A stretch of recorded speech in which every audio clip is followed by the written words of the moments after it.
నోములు చేయడం, వ్రతాలు చేయడం, భార్యాభర్త కలిసి పీటల మీద కూర్చుని నోములు వ్రతాలు ఆచరించడం, నిత్య పూజలో ఇద్దరు కూర్చుని చేసినా వచ్చిన దోషమేమి ఉండదు.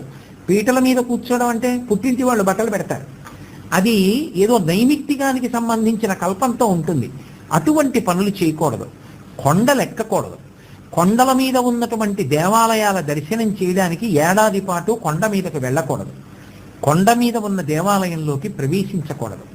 పండుగలు మొదలైనటువంటి సంబరాలు చేసుకోకూడదంటే బలవంతంగా మనసు నిగ్రహించమని కాదు. అయ్యో నా గురించి అంత వెంపర్లాడిన ఆయన వెళ్ళిపోయాడే, కనీసం ఒక్క ఏడాది నా చిన్నతనంలో అంత డబ్బు లేని రోజుల్లో కూడా నా కోసమని నేల టపాకాయలు కట్ట, తాటాకు టపాకాయలు కట్ట పట్టుకొచ్చి నన్ను దగ్గర చెయ్యి పట్టుకుని టపాకాయ కాల్పించి మా నాన్న